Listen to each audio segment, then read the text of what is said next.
Linkados.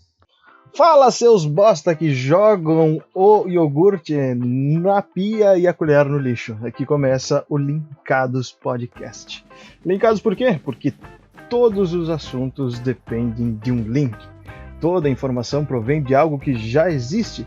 E é por isso que a gente aqui vem para te explicar, nessa primeira ocasião, sobre assassinos em séries, filmes de terror e jogos de terror. Certo? Da onde vem e para onde vai, cada um com seu ponto de vista. Eu tenho aqui à minha direita ele que é grande de coração, grande de pensamento, grande de tudo, Ítalo! E aí galera, como é que estão? Tudo certo? E falando em grandiosidade, aquele que nasceu em Pelotas, nasceu em prestação, por assim dizer, e também tem uma mente enorme, ele que é o Jake. Boa noite, galera, tudo certo? E eu, anfitrião da noite, vou começar o papo falando sobre assassinos em série. E como o projeto chama Linkados, a gente vai trazer esse assunto linkando com o próximo. Logo em seguida vem o Jake para falar sobre os assuntos de filmes de terror. Lembrando que esse podcast aqui é mais de 18, tá? Se você que tá ouvindo é menor, pequeno padawan, já pega, desliga, vai brincar outra coisa, vai jogar um joguinho no All Jogos, vai jogar o teu Free Fire e sai daqui. Só pra reforçar e encher ele de xingamento, filha da puta.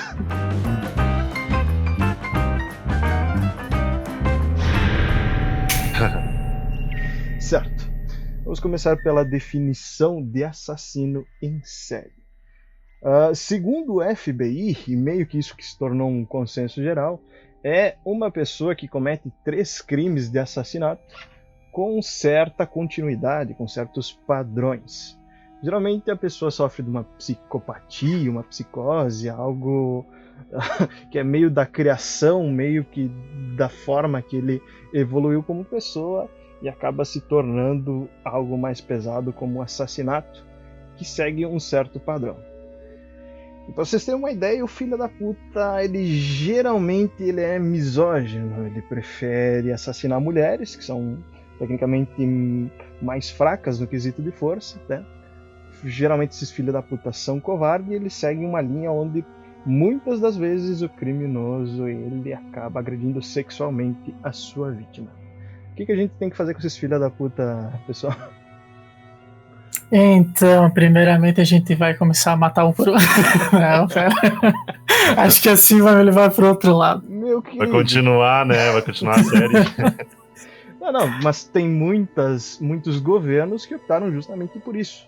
Até porque se tu pegar e tu for e tu for matando, quanto mais tu matar, menos vai ter. Tecnicamente, sim.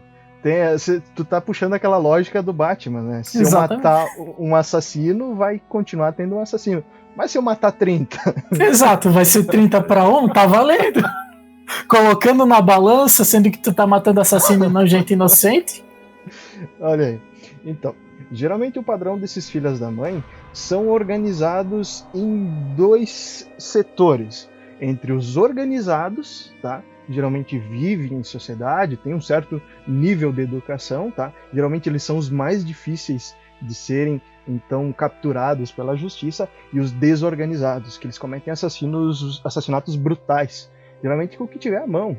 Pá, vassoura, o que ele conseguir encontrar, ele faz esse assassino. Esse assassinato. Ele faz mais um assassino? Oi, vem cá.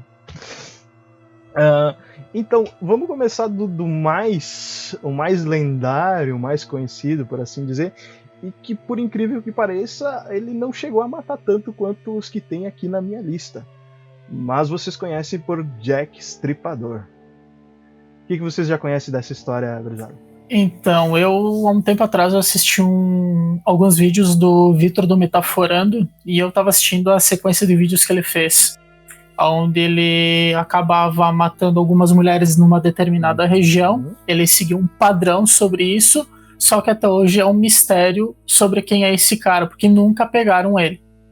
Eles têm algumas hipóteses de quem poderia ser, fizeram algumas checagens, mas nunca chegaram no resultado, pelo menos é o que eu vi.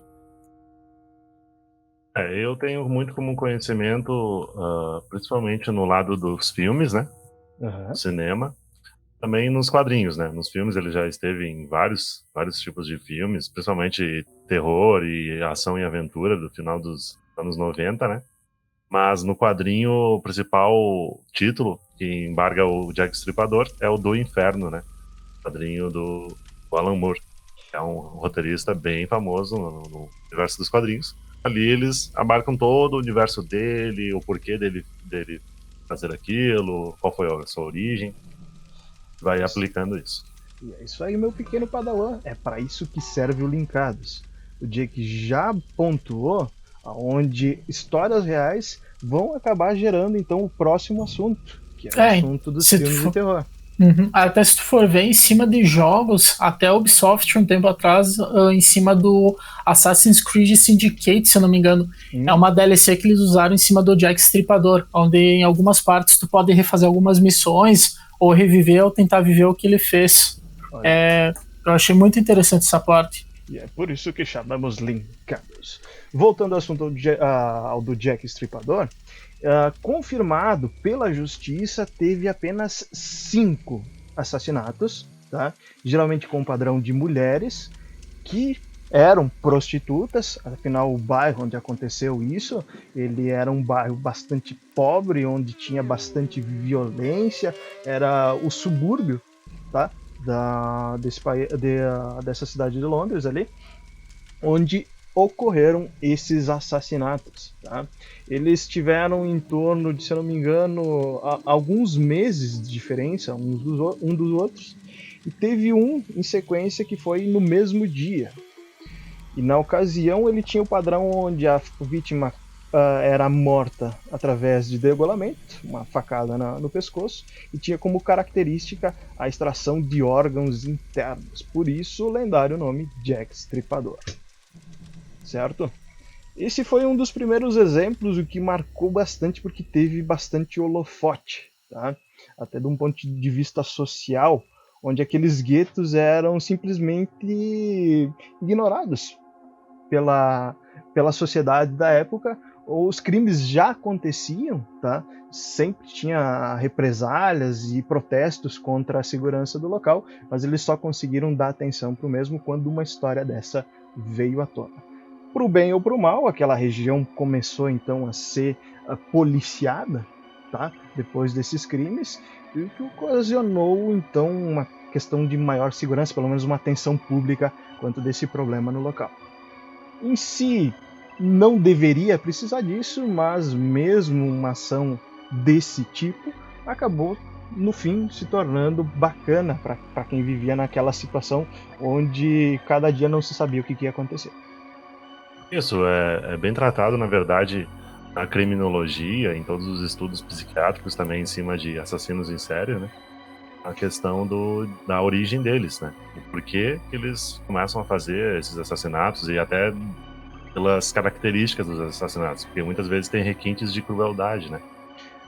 Muitas vezes falam de uma progressão. O que eu pesquisei sobre o assunto, tem também no livro da Ilana Kazoy, que é um nome bem famoso no campo, tá? De serial killers. Ela inclusive está sendo bem aludida no campo da mídia brasileira na Netflix, na série famosa Bom Dia Verônica, que é tratada em cima de histórias e pesquisas da Ilana Kazoy. Ela fala de uma fase que vai acontecendo, de uma progressão que acontece com o assassino. Achei bem interessante esse ponto, vou só pontuar aqui para vocês. Tá? Segundo o Dr. Joel Norris, existem 6 fases do ciclo do serial killer. Joel Norris, que é parente do Chuck Norris, né? Exatamente. Então dá pra ver que o cara tem gabarito. Tem gabarito que ele mais tem. Exato. A primeira fase é a fase áurea, onde o assassino começa a perder a compreensão da realidade. Então ele já começa a ficar um pouco fora, ele já começa a mesclar o que pode estar vivo, se tem problema em matar algo, né? Depois da segunda fase da pesca, quando o assassino procura a sua vítima ideal. Então, inclusive, muitas pessoas falam que os assassinos na infância já começam a matar pequenos animais, eles já estão em fase de decrepitação, já vão lá e matam o animal sem pensar muito. Terceira fase galanteadora, quando o assassino seduz ou engana a sua vítima. A quarta fase, fase da captura, quando a vítima cai na armadilha. Isso diz tanto da ascensão dos assassinos como o processo que eles fazem durante os assassinatos, né? A quinta fase, a fase do assassinato ou totem, é o auge da emoção para o assassino, né? Então, porque geralmente o assassino em série, ele tem a sua vítima ali não só como uma simples vítima, ele não pega qualquer um que está na rua e mata, né? Ele vai ter sempre alguma coisa que puxou do lado emocional, do lado psicológico dele, ou que marcou ele na vida dele, né? É o auge da emoção para o assassino. A sexta fase e última, a fase da depressão, que ocorre depois do assassinato. E aí, a partir dessa, ele pode recomeçar as outras, né? Será que eles, eles tendo esse método, entre aspas, eles seguem essa sequência porque é mais fácil? Porque na cabeça deles, será que já tá pré-programado assim? Ou será que é por algum outro objetivo? Você tem alguma ideia? O termo técnico disso é o modus operandi. Geralmente Isso ele está vinculado com algum trauma que ele sofreu. Se a gente pegar o exemplo do Samuel Little, o assassino em série, segundo os Estados Unidos, que é o que mais cometeu assassinatos. Tá? Confirmados, a gente tem 93 vítimas, mas podem ser muito mais. Inclusive, foram feitas entrevistas com ele que ligaram que, a princípio, tá, ele foi preso por conta de um procedimento onde ele se encrencou com a justiça por conta de abuso de drogas, certo? Ele teve que cumprir alguns dias, então, nesses grupos de narcóticos anônimos, e ele acabou não comparecendo. Ele foi preso por conta disso. E a partir disso, eles começaram a estudar a ficha dele, e aonde ele já esteve passando, certo? E aí conseguiram, então, associar o que ele já fez com os assassinatos, sendo na primeira instância condenado a 4 prisões perpétuas, tá? E eles descobriram muito mais conforme ele ia contando. E, ao pegar toda essa biografia dele, eles descobriram que boa parte do modus operandi dele era por conta da criação. A própria mãe dele era uma prostituta. O pai era violento no início, tá, da relação enquanto eles estavam juntos. E logo em seguida ele abandonou a família, deixando ele se criar, certo? Com esse tipo de trauma não tratado. E a sociedade também, as escolas que ele estava, inclusive, ele tinha esse comportamento violento. Logo aos 10 anos, se eu não me engano, ele foi enviado para um reformatório, tá? Onde ele saiu com 75 notificações de comportamento violento. Nossa! Esse é o grande ponto, na verdade, né? Muita gente fala dos assassinatos dessas pessoas, né? Desses chamados monstros pela sociedade. Mas o caso não é só os assassinatos. A gente não retrata geralmente o que eles fizeram além disso. Estupraram ou violentaram, enfim, várias pessoas e animais. E tu vê como é que a lei foi atrás do caso depois que a merda já tava uma pilha imensa. Tá? Uhum. Exatamente. A polícia ligou inicialmente 50 mortes, tá? Onde eles conseguiram, então, condenar o Samuel Little, certo? Depois, numa entrevista com outro investigador, certo? Ele foi confessando as outras. E, cara, a polícia não descobriu a boa parte disso até ele confessar. Então, tu calcula. A gente tem que esperar o serial killer ser pego para descobrir tudo que ele fez. Não tem um sistema eficaz. Pode ter tido muito mais, pode ter tido o dobro de assassinatos, o dobro de vítimas, e a justiça ainda não conseguiu, então, vincular tanto esse serial killer, como Samuel Little, quanto todos os outros que já existiram. Tá? Vocês calculam como o sistema é falho para reconhecer esse tipo de gente lunática. Exatamente. O grande ponto, na minha opinião, difícil de barreira para os policiais e para toda a lei em volta disso, é que eles podem ser qualquer um, né? Então, até uma outra citação aqui que eu encontrei da Ana Beatriz Barbosa Silva, sobre o livro Mentes Perigosas, o psicopata mora ao lado, né? Quem quiser pesquisar mais sobre. Tem uma citação bem interessante, logo no começo do livro. Esses predadores sociais, bota entre aspas, com aparência humana, estão por aí.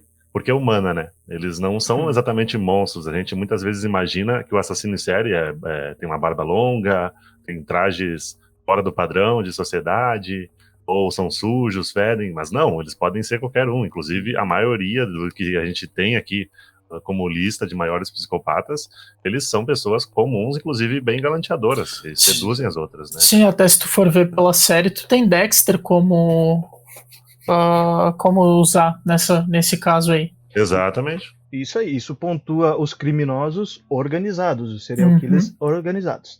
Mas deixa eu pontuar que também tem aqueles sanguinários, aqueles filhas da mãe que com a primeira pessoa que encontra ele desconta a sua raiva.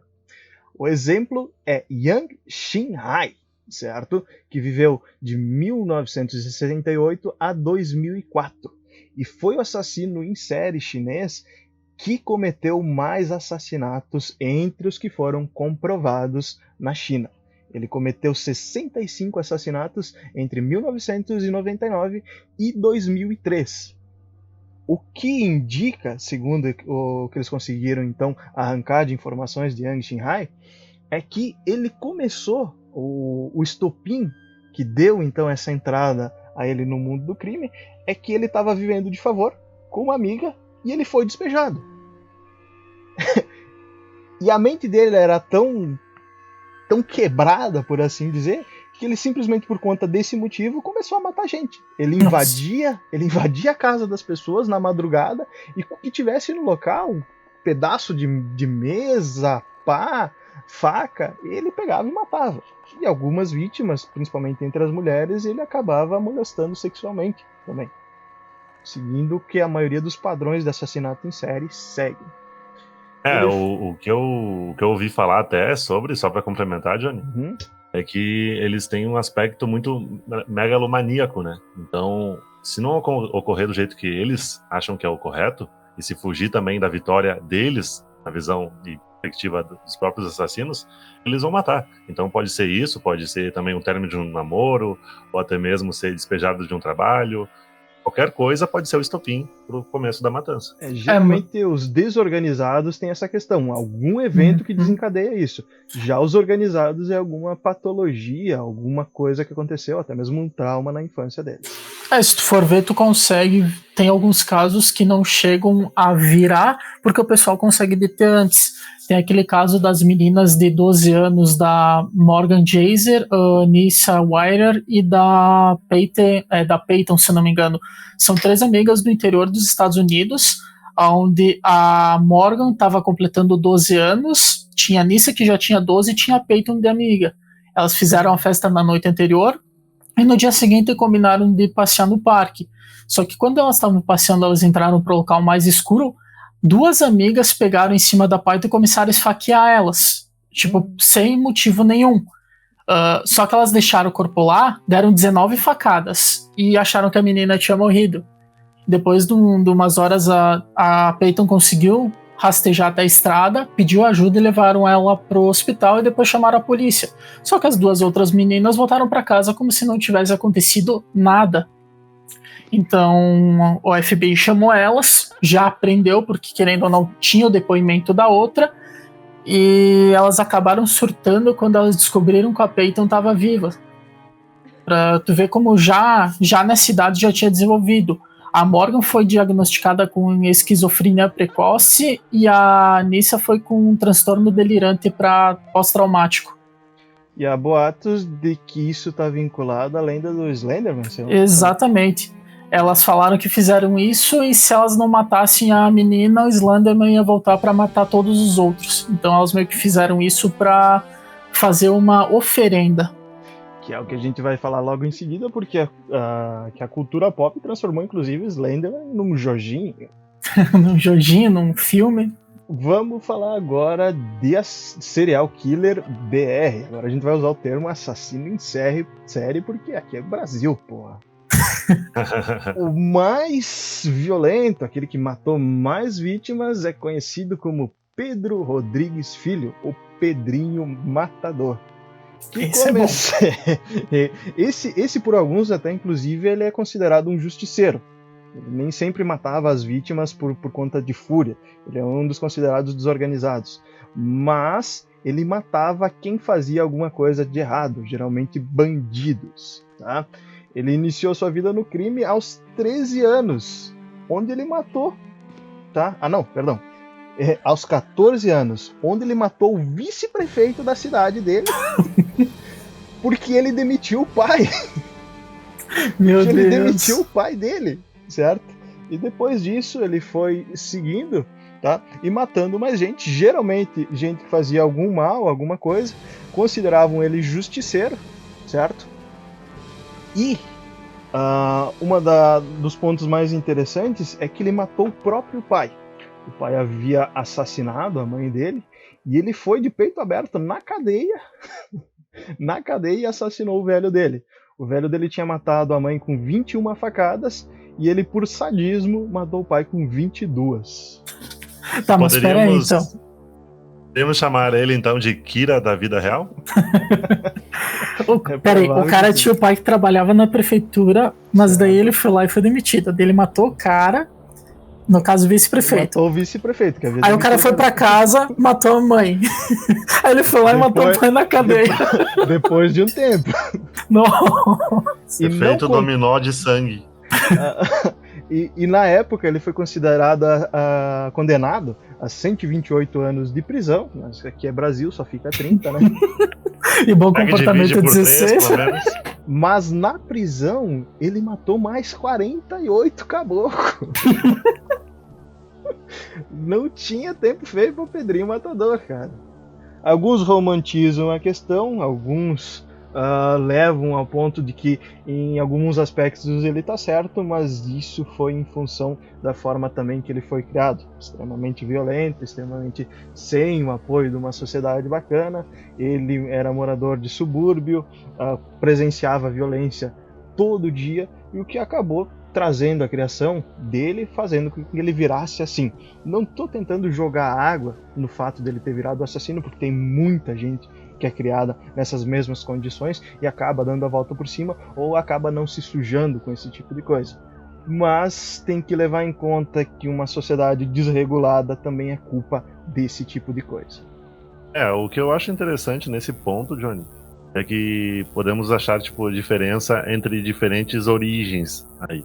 Por exemplo, a sociopatia, que eu considero que já vem da sociedade, esse problema, como parece que é o problema foi do Pedrinho, né, que foi a origem dele, e também a psicopatia. Dentro de psicopatia, eu colocaria qualquer doença psicológica mesmo que pode despertar esse mal interior que esse assassino em série possa ter, né? Então, e tem muitas reportagens, inclusive estudos que apontam que pelo menos 3% dos homens na sociedade podem ser psicopatas, 1% das mulheres, e dentro da cadeia, 20% dos presos, tanto cadeia masculina quanto feminina, é claro. E por último, e não mais importante, a maior assassina em série que tem comprovações, segundo a lei, da história é mulher, é Isabel Bathory. Ela viveu na Eslováquia e muita história de terror foi baseado no modus operandi que ela fazia. Ela matou centenas, eu falei centenas de mulheres, geralmente jovens e virgens, certo? Comprovadamente a gente tem em torno de 650 pessoas. Meu Deus! Cara, era sem noção a situação. Ela viveu na época de 1560 a 1614. As leis não eram tão severas quanto aquela época também, deixando então quem tinha o poder do dinheiro prevalecer, que era a situação. Ela era bastante rica, certo? E ela cometia esses assassinatos com um motivo bem macabro. Ela estava vendo que estava envelhecendo e perdendo a beleza, porque ela era muito vaidosa, certo? E o resultado desses assassinatos era para coletar o sangue do corpo das virgens, das mulheres, tá? Para consumo, para beber como se fosse vinho e para tomar banho. Segundo a intenção dela, era que ao se banhar nesse sangue, nessa energia vital, ela ia aos poucos recuperando a beleza. Achou que fosse formol. Por esse motivo, ela ganhou os apelidos de a Condessa Sangrenta ou a Condessa Drácula. Que inspirou. Olha, eu já lembro E eu já lembro diretamente de um filme falando dela. Aí que eu me refiro, e é para isso que O Wahlberg. E é para isso que o linkado serve. É onde eu dou a minha palavra para o nosso amigo Jake, porque muitas das histórias desses assassinos em séries renderam bastante roteiros para os filmes. Seja eles o Jack Stripador, o Jason, foram inspirados em histórias de assassinos em séries que viraram roteiro para os filmes. Segue de lá, Jake. Exatamente. Muito obrigado, Johnny. Agora vamos passar para o cinema, então. Como se aplica o terror e os assassinos em série no cinema, né? Bom, como eu acabei de falar, o Wahlberg é um exemplo de que usou essa referência. Lá tinha uma sociedade de classe média alta para classe alta, certo? E pagava para as pessoas que eram capturadas serem esquartejadas na sua frente, ou eles mesmos esquartejarem as pessoas presas, tá? Então, tipo, aí já começa, né? É como se fosse um BBB, só que do estilo açougue. Isso, exatamente. O BBB com a mão na massa, né? A morte como forma de entretenimento. Coisa saudável, coisa que o assassino em série faria. Exatamente. Bom, para falar de filmes de terror, horror ou suspense, eu acho que não é o momento de entrar nesse meandro de achar a etimologia correta da palavra, que se coloca os filmes de terror. Primeiro a gente tem que entrar no começo, né? O primeiro filme de terror conhecido seria... Olha, perdoem meu francês, tá?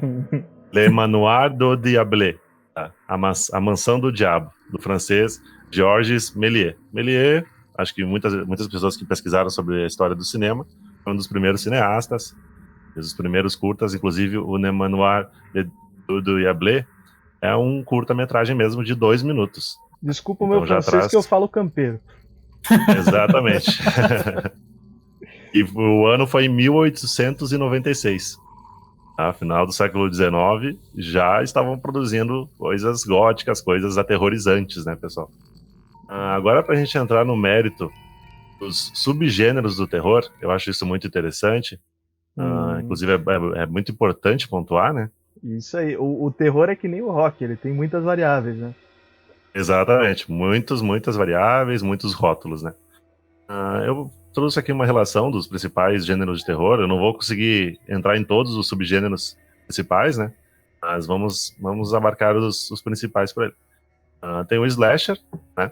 O gênero de slasher geralmente começou na década de 1970. Os principais nomes do slasher são o Massacre na Serra Elétrica, de 1974. Depois teve vários reboots e continuações do Massacre da Serra Elétrica, né?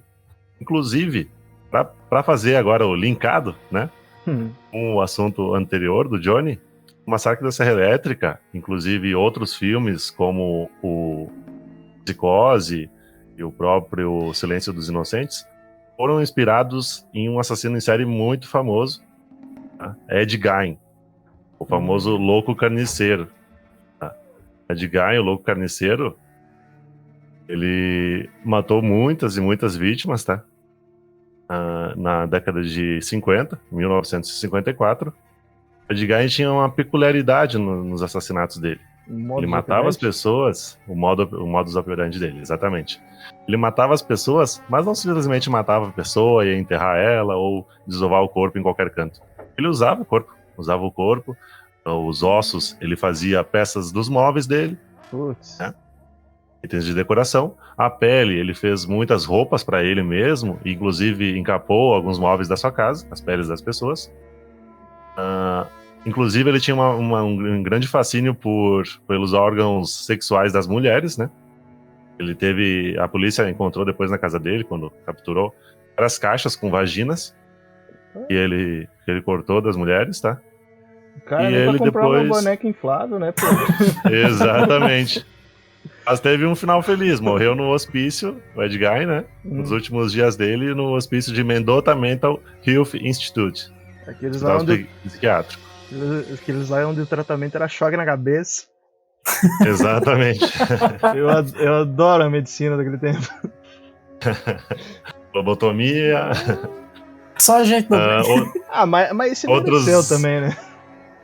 Exatamente. Outros títulos importantes do slasher é o Halloween, A Noite do Terror, né, do John Carpenter.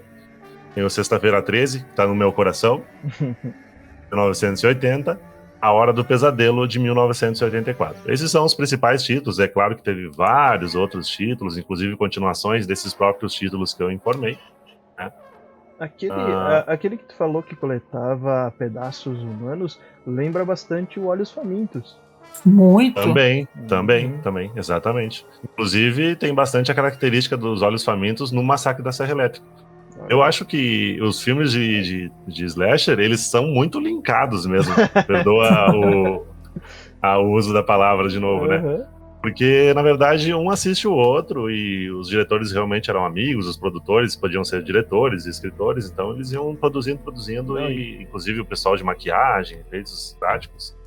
Não, e quando uma fórmula dá certa, com certeza ela é copiada. Com certeza. Até porque o meio do cinema é um meio comercial, né? Isso aí. Bom, passando pro próximo subgênero, tem o body horror, né? Seria aquele horror que te dá uma repulsa. Nojinho. Um nojinho, exatamente.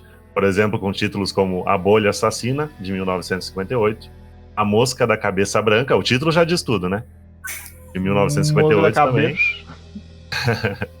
Mas o principal título do body horror, considerado, é O Bebê de Rosemary, um grande clássico, né, de 1968. O Bebê de Rosemary também, pra mim, aplica ao pós-terror, que é o chamado terror, aquele terror que não assusta, que não dá o famoso jump scare. Aquele sustinho, Dá pra botar um padrão mais recente também, a Centopeia Humana, né? Nossa! Centopeia Humana também, é um belo padrão. Esse pra quem tem estômago pode assistir. Nossa, pra quem tem 3 estômagos. Será que eles também faziam linkados lá? Eu acho que eles estavam linkados diretamente. Acho que era por cabo 6. O próximo subgênero é o gore, né? Não precisa nem falar mais nada do gore. Eu acho que o gore e o body horror tem uma linha tênue entre eles, né? É irmão, né? Irmão de criação. Exatamente. Entre eles tem títulos muito simpáticos, como O Banquete de Sangue, de 1973. O Holocausto Canibal, um filme muito fofo de 1980. Eu indico para qualquer família. Exatamente, podem assistir. Olha, aqui, inclusive, pelo que eu estou vendo, Centopeia Humana se encaixa bem no gore. No gore. 2009. Beleza. Isso mesmo. E também o Necromantic, de 1989, outro filme também bem aplicado do gore. Jake, tu que é cinéfilo, dá pra incluir os filmes do Tarantino no gore? Olha, principalmente o Drink no Inferno. O final de Drink no Inferno eu botaria como gore. Merecidamente gore. Exatamente. Aí vem um subgênero muito famoso, inclusive hoje em dia, né? Que é o psicológico, terror psicológico. Nem gosto. Com Só um pouquinho. Muitos títulos famosos, como o Corra, de 2017, que ganhou grandes premiações, foi bem aclamado pela crítica também. Inclusive eu adoro Corra também, do Jordan Peele. O Silêncio dos Inocentes, famoso filme do Hawkins, né? O Cisne Negro, de 2009. E também o terror psicológico se aplica bem ao terror do japonês, né? Nos japoneses geralmente tem aquele título e aquela dedicatória àquele terror que te faz como que eu posso dizer, te enclausula numa certa caixa, assim, que você fica angustiado naquele filme, sabe? A intenção, geralmente, desse tipo de filme não é te causar cagaço, mas te causar uma situação mental ruim. Algo Exatamente. Do tipo que tu não consegue ver perspectiva de melhora. É tipo um casamento. E começa a bater o desespero, tu fica pensando, nossa, tem alguém aqui? Não tem? Tu começa a pensar diferente. Aí que tá. Que é futuramente um assunto que a gente vai falar, até porque a gente joga RPG, que é um intuito do Call of Cthulhu. Muito. Exato. É bem parecido nessa questão. Daí a gente já tá falando em livros, já tá falando em RPG. Não vamos linkar tanta coisa assim nesse episódio. Deixa pro próximo episódio. Seguindo o baile, como diriam os gaúchos, né? O subgênero trash também. Queridinho, acho que de nós três é um gênero muito querido, né? Com títulos... É aquele filme que tu sente aquela repulsa do filme de terror, mas tu dá aquela boa de uma risada, tipo, isso aqui não vai acontecer. Pra quem não conhece muito do gênero trash em geral, tá? Não só o terror, ele geralmente é porque tem pouco investimento no filme, tá? Não exatamente a qualidade dele é abaixo porque os produtores intencionalmente deixaram assim. Tem títulos bem aclamados como... Exato. Tem títulos aclamados como Uma Noite Alucinante, A Morte do Demônio, de 1981. Eu, sinceramente, não conheço esse. Plano 9 do Espaço Sideral, de 1959, um clássico. E esse que eu acho que a maioria do pessoal já conhece, Arraste-me para o Inferno, de 2009. São exemplos do gênero terror trash. Logo em seguida, vale pontuar que o trash, ele não fica só no nicho de terror. Tu pode levar ele pra ação, pra comédia. Geralmente é aquelas produções onde não faz sentido algum, do tipo Sharknado. Exatamente. Ou o famoso Velocipastor, né? O pastor que vira um Velociraptor. Faz todo sentido, é claro. Meu querido, o cara que escreveu o Parque dos Dinossauros tá se revirando no caixão. Segue o baile. Logo em seguida, um subgênero que eu particularmente gosto muito é o Found Footage. O que seria o Found Footage, tá, pessoal? Seria aqueles filmes tratados com câmeras amadoras, entre aspas. Eles deixam parecer que é uma câmera amadora. Eles mexem bastante a câmera. Inclusive, eu que tenho labirintite me incomodo bastante às vezes. Mas tudo bem, né? Eu gosto muito do Found Footage pelo clima que ele te deixa e como ele parece que você está dentro do filme. Os títulos aclamados do Found Footage é o Atividade Paranormal, 2007. É claro que o primeiro tem que ser retratado aqui também, que é A Bruxa de Blair, de 1999. Muitas pessoas conhecem, é bem aclamado esse filme. Inclusive tem joguinho da Bruxa de Blair. Olha, eu não conhecia o jogo. Tem um joguinho da Bruxa de Blair, se eu não me engano o título é de 2019, se eu não estou enganado. Por um tempo teve na Epic Games de forma gratuita também. E cara, é que nem o filme. Puro terror, puro cagaço. Ele foi lançado em 30 de agosto de 2019. Ele saiu para Play 4, Xbox One, Nintendo Switch e Windows. Muito bom, muito bom. A Bruxa de Blair é um exemplo de que o Found Footage funciona como se fosse o trash também, porque o investimento é muito baixo nesses filmes, né? Mas o Found Footage é mais um recurso de edição, ele não é propositalmente ruim como é o filme. Não, exatamente. Não, ele é muito bom. É bacana porque tu acaba ambientando quem tá assistindo. É como se fosse uma quebra de parede mesmo. Trazer o fato de que parece que é tu mesmo que tá filmando aquele negócio, aquele evento que tá acontecendo. Porque no fim o personagem que tá segurando a câmera acaba virando primeira pessoa, né? Exatamente. Outros títulos bem importantes desse setor, né, desse subgênero, é o Atividade Paranormal, de 2007. Eu gosto muito desse filme também. Contatos de Quarto Grau, de 2009, e o Cloverfield Monstro, né? Que é aquele do monstro gigante invadindo, se eu não me engano, Nova York, 2008. Não gosto muito do Cloverfield, mas aplica bem ao subgênero, inclusive trazendo outras coisas. Geralmente o Found Footage traz muito a questão dos demônios e dos espíritos, né? Sim. Pra mim o Atividade Paranormal é um dos melhores que tem. Tipo, quando vai assistir, assista em sequência. Tem até um dos últimos que saiu foi o em Tóquio, que também é bom. Mas pra mim o Divisão Fantasma e o 2 são um dos melhores. Atividade Paranauê, Desafio em Tóquio. Os fantasmas fazendo drift. O próximo subgênero é o thriller, né? Esse é muito famoso, inclusive. Aquele do Michael Jackson, né? É isso aí, escuta a musiquinha.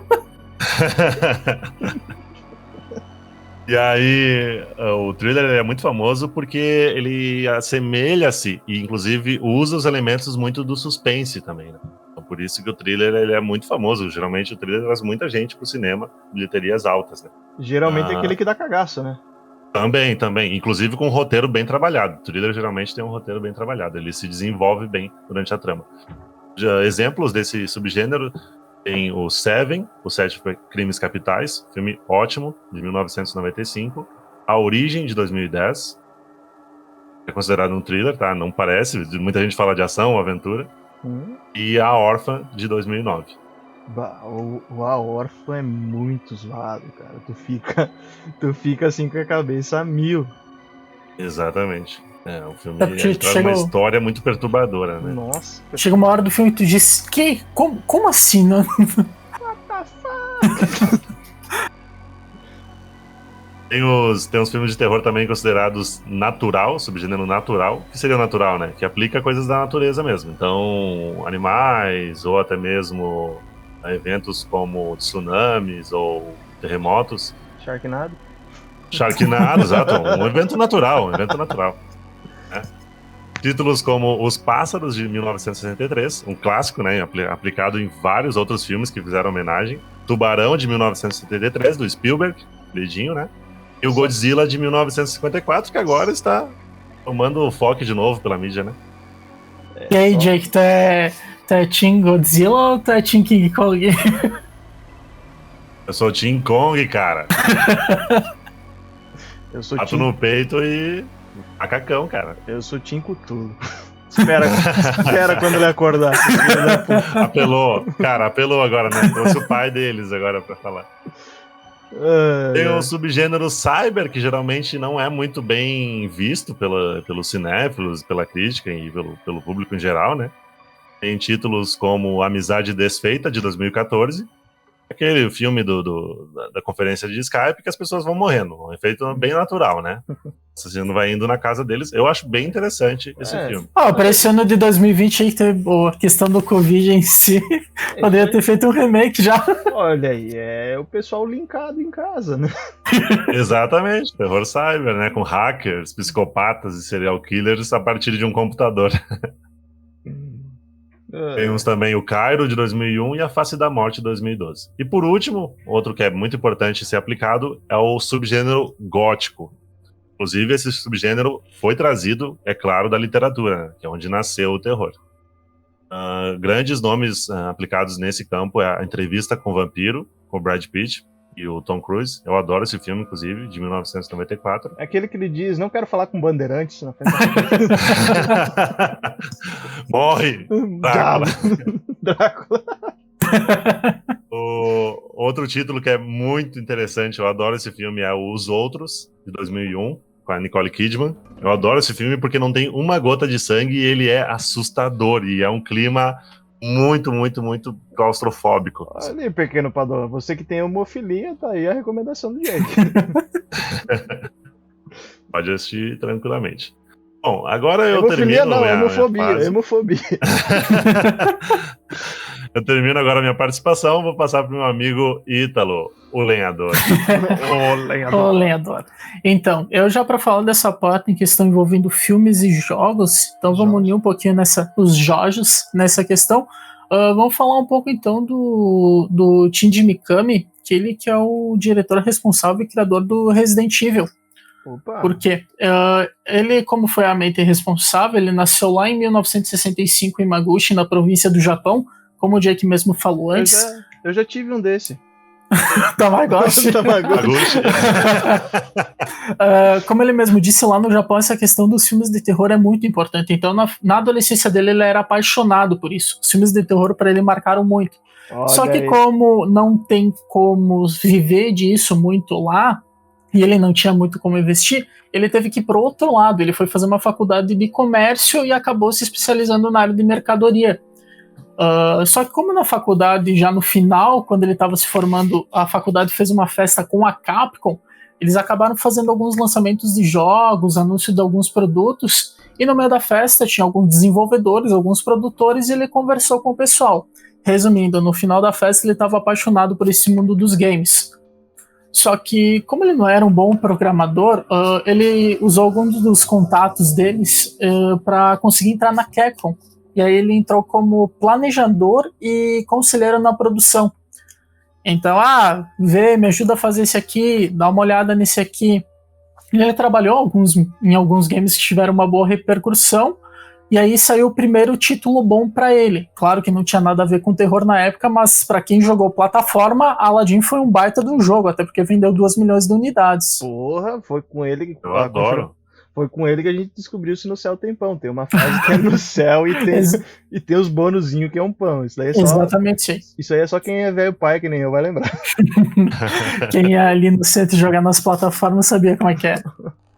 Só que com o passar do tempo, a Capcom viu que ele tinha futuro e eles decidiram fazer um remake de um RPG de terror de 77, será que era?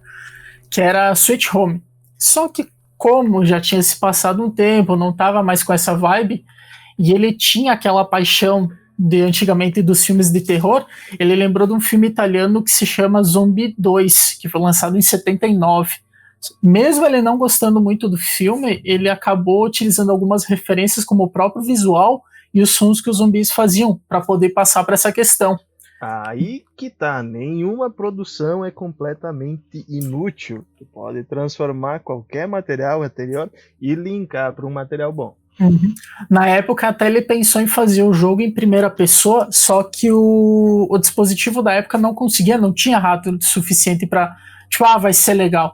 Então ele acabou jogando para terceira pessoa e utilizou mais dessa questão. Então ele queria fazer alguma coisa com pegada de ficção científica, um pouquinho de ação e aquele suspense / terror para colocar em cima da questão.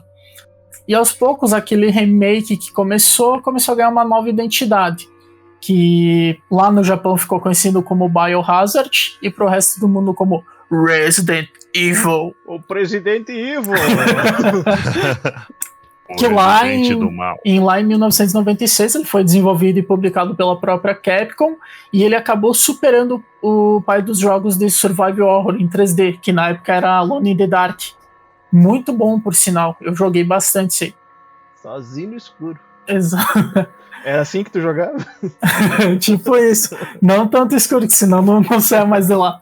Só que a ideia que ele tinha é o quê? Eu vou lançar um jogo, mas que como se o jogador se sentisse dentro de um filme de terror.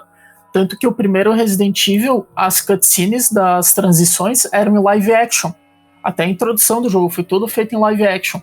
Claro que os atores, eu acho que eles foram pagos com uma coquinha e uma coxinha, porque, meu amigo, a atuação muito feia. Os atores, eu acho que foi pagado com um yakisobazinho e um sushi. Cara, mas eu vou falar, a gente vê com os olhos de hoje, mas naquela época era um hype incrível. Cara, não tinha tecnologia melhor para aquela época. Eles aproveitaram muito bem. Então eu vou só contar um pouquinho do enredo, o que acontece no primeiro Resident Evil, que começa com alguns supostos assassinatos em séries nas Montanhas Arklay, que é uma região meio oeste dos Estados Unidos, com suspeita de canibalismo. Só que daí, para essa questão, eles decidiram enviar ao grupo STARS, que é um grupo que pertence a uma cidade próxima, que é Raccoon City. Eles são meio que a SWAT de lá, só que eles são divididos em time. O time Bravo e o time Alpha. O time meu e o time O time Bravo ele foi enviado a primeira de helicóptero para as montanhas, mas depois no tempo ele acabou perdendo contato com a base. Aí o pessoal, beleza, aquele praxe. Por que será? Perdeu o contato, manda outra equipe, não tem o que fazer. Então o time Alpha chegou no local, eles conseguiram aterrissar próximo a uma mansão e lá eles viram o helicóptero do time Bravo derrubado. Quando eles chegaram nessa questão, um dos integrantes da equipe chegou próximo, que é o Joseph. Aí ele encontra uma mão ensanguentada e do nada vê um cachorro todo desfigurado, sem pelo, somente com a pele, e tipo mata ele. Madruguinha! E nisso o pessoal acaba correndo, então eles se dividiram. O Barry e o Brad, que são outros dois caras, eles acabam se perdendo dos demais, ficam ali pelas montanhas e vão até a mansão. Então o Chris, a Jill e o Wesker. Peraí, como é que é o nome da mulher? Jill. Tá. Tá safe, pai. Pode fazer sem proteção. Sem propaganda aqui. Então eles conseguem entrar na mansão, só que eles acreditam que tá vazia. E pra galerinha de 1996, cuidado da alerta de spoiler. Alerta do jogo de 1900 e bolinha. Porque o Wesker, pra quem não sabe, é o vilão da história. Então, como ele já sabe da questão, ele disse para o pessoal, não, vamos fazer o seguinte, vamos nos dividir e vamos procurar por mais pistas. Só que pro pessoal, embaixo da mansão tinha um laboratório que lá eles acabavam desenvolvendo, e a partir desse ponto tu tem uma escolha, ou tu pode jogar com o Chris ou com a Jill Valentine. Com o Chris, o que acontece? como ele é mais da questão da tiro, querer matar, o caminho dele tem mais zumbis. Já o da Jill, ela é mais da parte da inteligência, então ela acaba achando outros lugares para passar. Até se tu for jogar com ela tem... Mais puzzle, por assim Isso, dizer. muito mais puzzles que a dele. Então, quando tu começa a jogar, literalmente os corredores estão vazios, até tu chegar na icônica cena em que tu abre a porta e vê como se fosse uma pessoa agachada. E ela começa a fazer uns barulhos como se estivesse mastigando alguma coisa. E logo depois disso, e logo depois disso escorre sangue pelo chão, ele vira a cabeça de lado e a câmera foca. E aí tu descobre que na verdade isso era um zumbi. Cara, eu com os meus 6, 7 anos, essa parte é a parte que eu mais desliguei vezes do meu Play 1, tá? Essa cena eu quase dei PT, cara. Eu quase que virei os olhinhos, cara, quando eu tava jogando. Por que minha cadeira tá molhada? Que cena incrível, cara. Isso eu acho que marcou a história dos filmes de terror. Dos filmes, olha, ainda tô linkado aos jogos de terror, né, cara? Não, mas não é por nada que as coisas estão linkadas que posteriormente, o Resident Evil virou filme. Sim, não é tão bom, saga, né? Mas a qualidade enorme nos filmes. Geralmente esse é o padrão. Alguma coisa que é jogo, quando transformado em filme, tende a ficar meio cagado. Uhum. E aí, como o pessoal não sabia, quando eles chegam na parte de baixo da mansão, eles descobrem que tem um laboratório chamado que é a Umbrella Corporation. Que é uma... Umbrella. Não, adivinha aí. E aí todas as criaturas que tu acaba encontrando nessa missão é de experiências realizadas por eles. Então lá embaixo tu encontra o laboratório e o vírus responsável, né? Que é o Covid. Que é o Covid. Brincadeira. Não, é a vacina do Covid, não é? Não, aquilo lá te transforma em jacaré. Na verdade lá tu vai achar o T-vírus, que é desenvolvido pelo Esker e pela equipe dele. Acaba fazendo uma modificação genética. Ítalo. É o vírus do tesão, pra cá?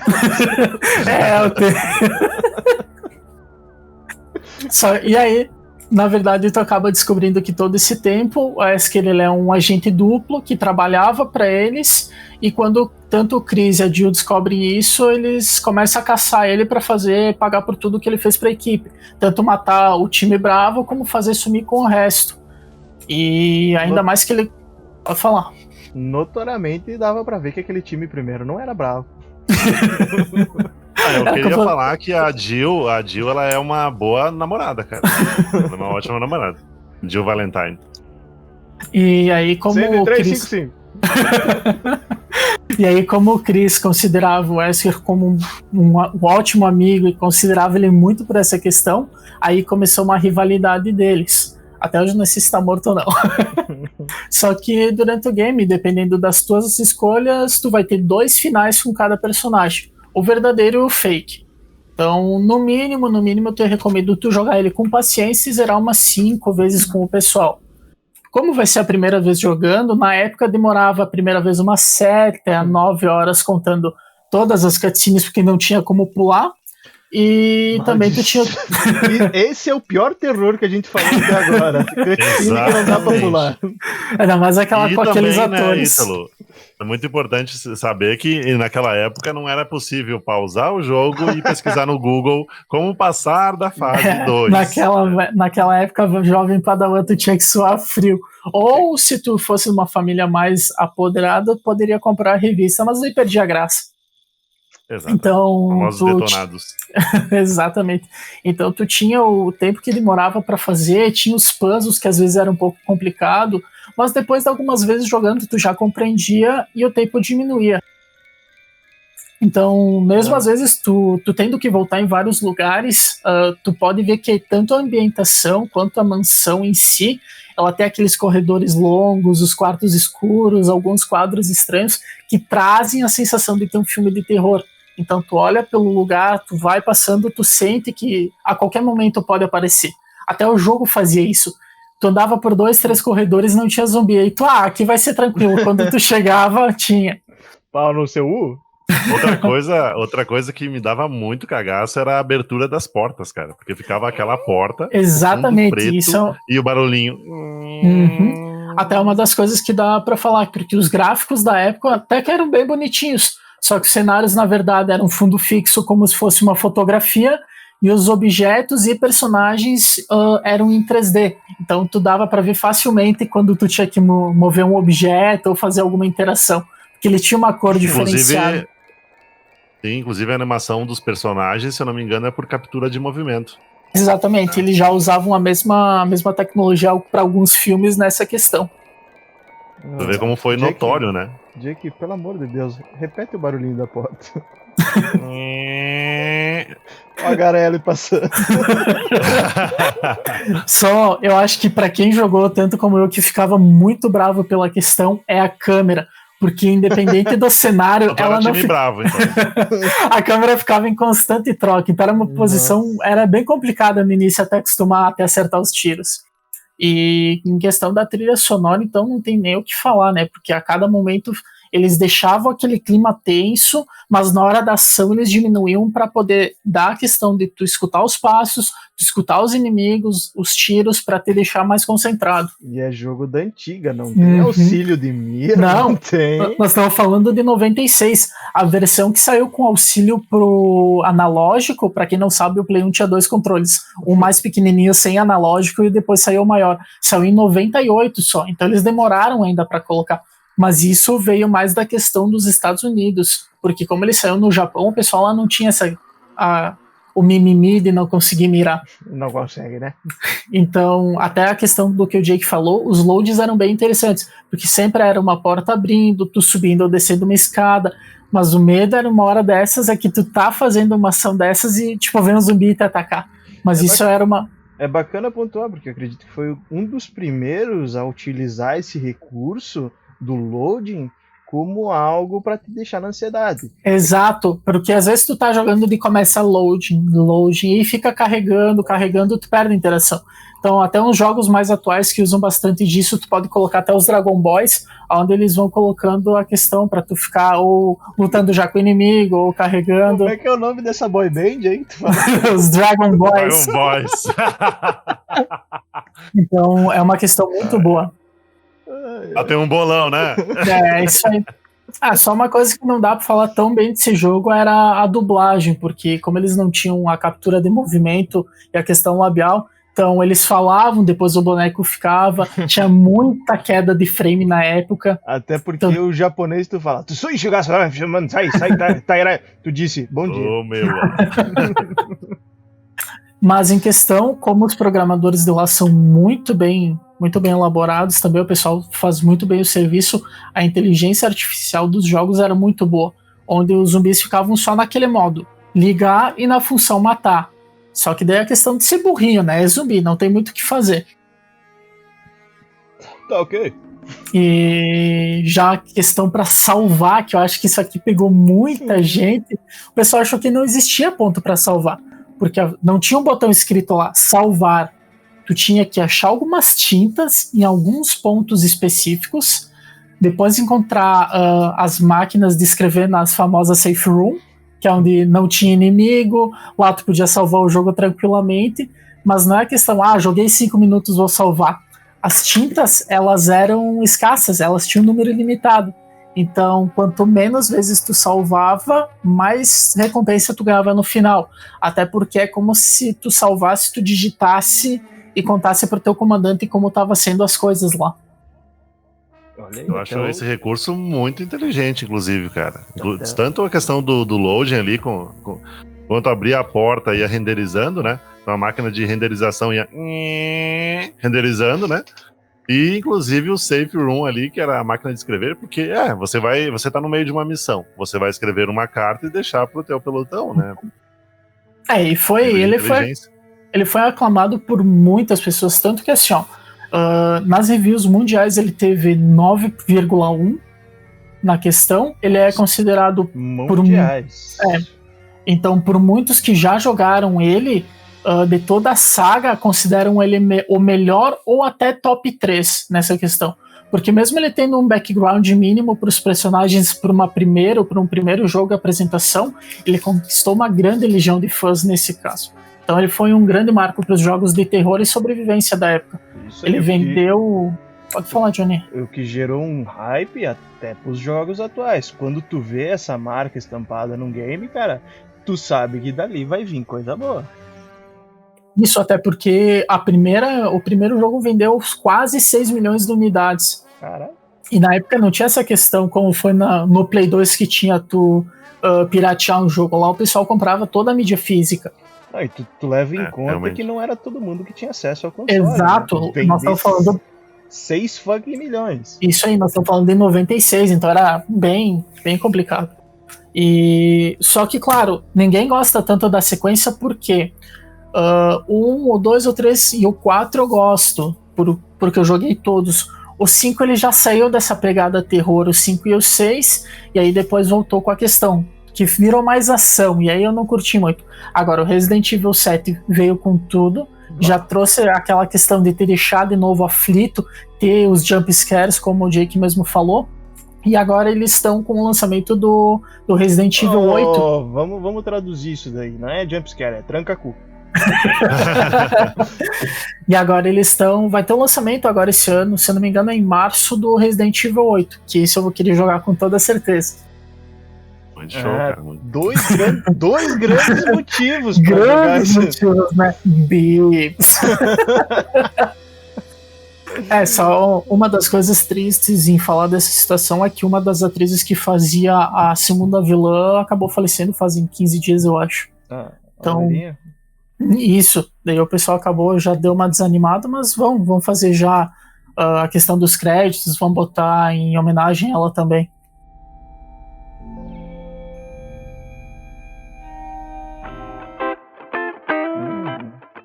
Era isso então, meu amiguinho? Era isso mesmo. Agradeço você, jovem padawan, que nos acompanhou até aqui, sabendo então que esse podcast tem o intuito de linkar os assuntos de forma parcial, às vezes até meio maluca, até porque quem está participando aqui não embate muito bem das ideias, né? Mas, da nossa forma, o jeito que a gente tem de conhecimento, a nossa forma de se expressar, para passar para vocês o nosso ponto de vista de como tudo está ligado a uma outra coisa, fazendo com que o conhecimento venha até você. O meu muito obrigado ao Jake, sua despedida. Olha, pessoal, eu queria agradecer muito, primeiro, aos meus companheiros aqui no projeto. O Projeto Linkados é algo que a gente já vinha querendo fazer há muito tempo, né? Acho que vocês dois sabem muito bem disso. E queria agradecer também aos jovens padawans, todos os ouvintes por aí. O grupo foi criado em 2017, nem tinha tanto hype nisso. Não tinha tanto hype e quase nada do pessoal querendo, né? Queria agradecer a atenção e a paciência com tudo. Um recado último que eu quero deixar para vocês: se quiserem mandar sugestões, até mesmo dúvidas ou recomendações ou reclamações, caneladas, né? Isso, nudes. Vocês podem enviar para o nosso nudes também, ou até mesmo propagandas, né? Claro, anúncios. Ele é pelotense, pode ser qualquer tipo de nudes. Qualquer nude que vier, tá? Pode vir. Vocês podem enviar para o nosso e-mail, tá? Inclusive a gente vai deixar na descrição do podcast, tá? Diga ali. Vai ser, e eu vou digitar agora para vocês, podcastlinkados@gmail.com. podcastlinkados@gmail.com. Mais uma vez. podcastlinkados@gmail.com. E os 3 primeiros que mandarem vão ganhar uma torta de presente. Ítalo, as suas considerações finais. Cara, eu gostaria de agradecer primeiro pela oportunidade. Como o Johnny mesmo falou, é um projeto já que vem desde 2017. Era para ter um outro formato, mas como agora a questão do podcast tá mais fácil para o pessoal, porque não precisa se reunir, não precisa ter a questão do contato, é mais fácil, tu consegue ter mais tempo para pesquisar. Eu acho que fica mais fácil assim, até porque se o pessoal estiver fazendo alguma viagem, quiser escutar enquanto está dirigindo, tá fazendo alguma coisa em casa, eu acho que fica mais fácil. Eu queria agradecer a todo mundo que ficou até aqui pela questão de ter a paciência, por ser um projeto piloto. E muito obrigado a vocês dois, galera. Eu gostaria de mandar um beijo pra minha mãe, pro meu pai, especialmente pra você, amiguinho padawan que escutou até aqui. Esse projeto tem a intenção de ser quinzenal, então acompanhe daqui os próximos 15 dias que Linkados voltará. Meu forte abraço e que a foice esteja com você. Até mais. Tchau. Tchau.